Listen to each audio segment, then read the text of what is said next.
Greetings, this is Fazu Battlecaster and welcome back to another episode of Titancraft Season 7.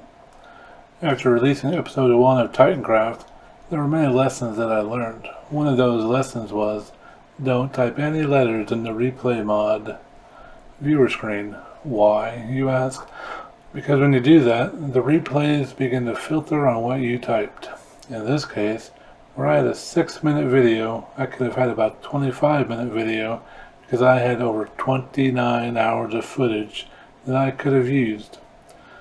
Live and learn. I also learned that one cannot live on replay mod footage alone, because you miss things like what I do when I open a chest or shulker box. So these things I learned and picked up. I have footage out through episode 3 and the start of episode 4, so with these lessons learned, I should be able to make some better videos in the near future.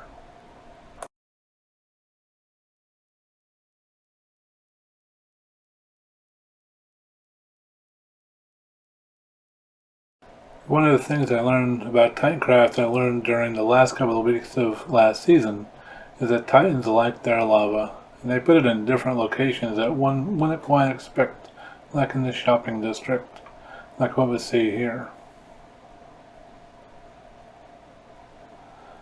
Well, TPS on this server always needs improvement. Let's see what happens. Wait, when we press this button? Seriously? Look at my face and see my amusement.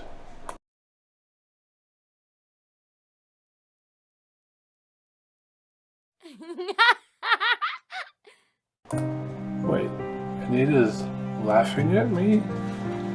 No, I thought we were friends. Oh, Nita.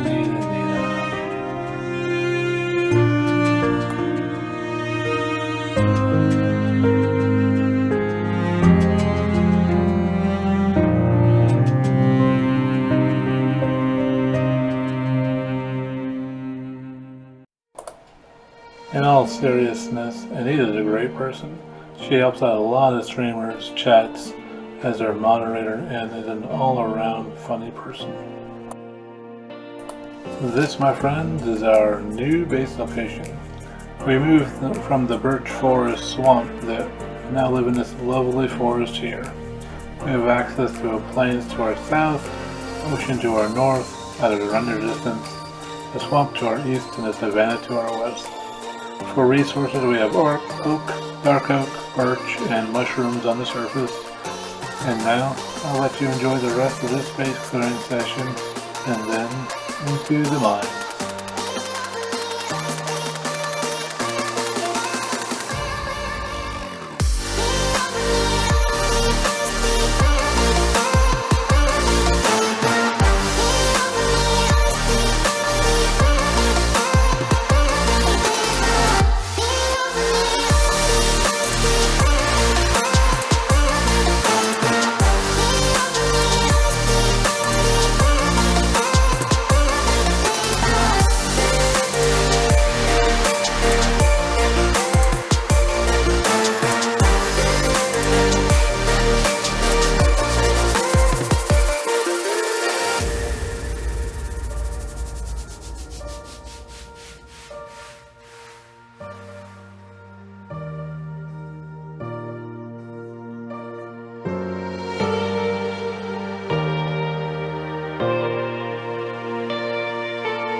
Welcome back, and as promised, we are in the mines under the base. I am basically looking for some resources and wanting to light up some of the tunnels underneath to keep down hostile mob spawns. A trick that I use, that I learned from Pixlriffs, the creator of the survival guide, linked in the description below, is that when going into caves, place torches on your left, going away from cave entrances, so that they are on your right when you leave. It helps prevent getting hopelessly lost in the mines.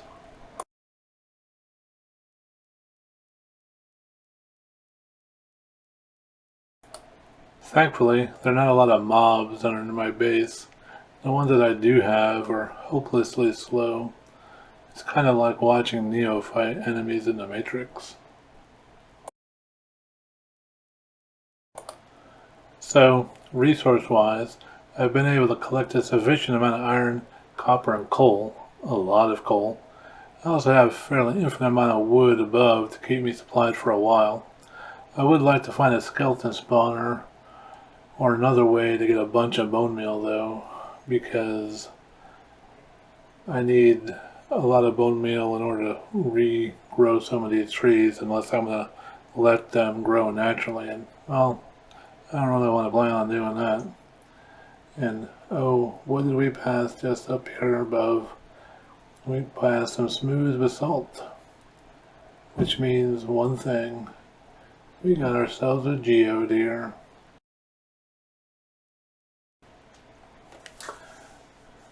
So each of these geodes has they're surrounded by smooth basalt, and then a layer of calcite, and then inside, hopefully not any creepers on the inside, but inside is what everybody's after, which are the amethyst shards, because you need the amethyst shards in order to make tinted glass and spyglasses, and, well, they're pretty much all the rage.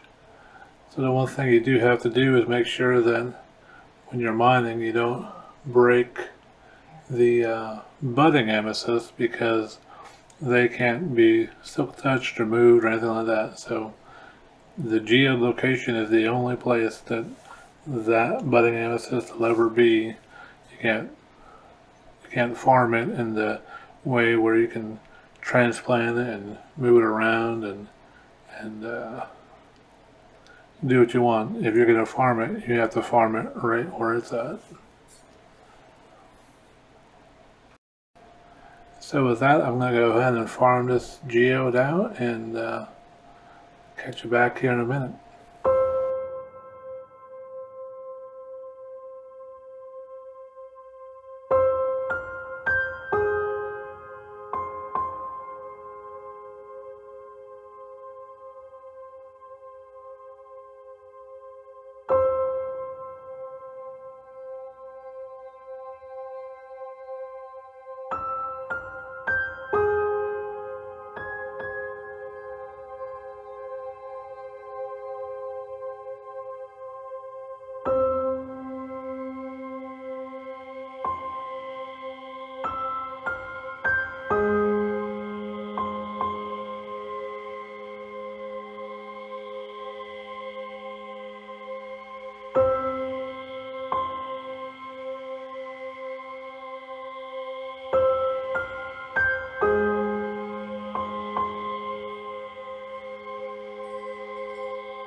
So, while I was mining this geode out in the very end, the end opened up. And so now, we're going to head off to the dragon fight.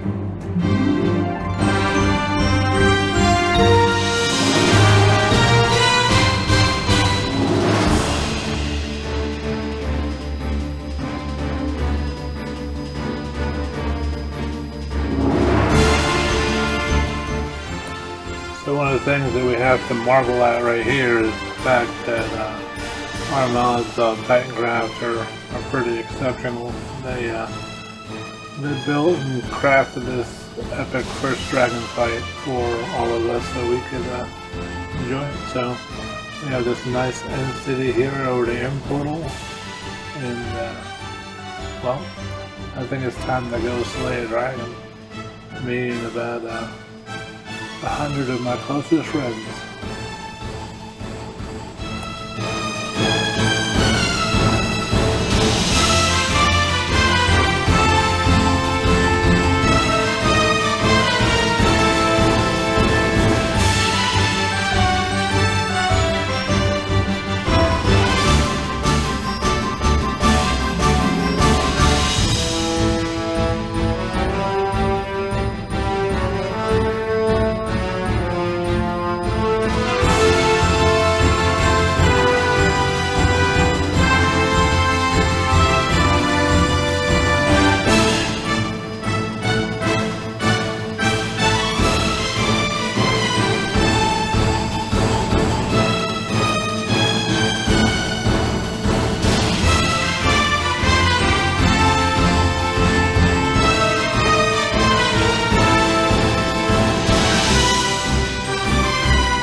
And so we've defeated the mighty dragon and taken her eggs. And we're out now going through the entities and grabbing our shulkers. So we're going to make shulker boxes and grabbing our elytras. As you can see here, we have a brand spanking new entity that no one's been inside yet. So we're going to run around and grab these rods, bust on in here and grab a few shulkers, and hopefully with that ship on the end we'll go grab ourselves an elytra.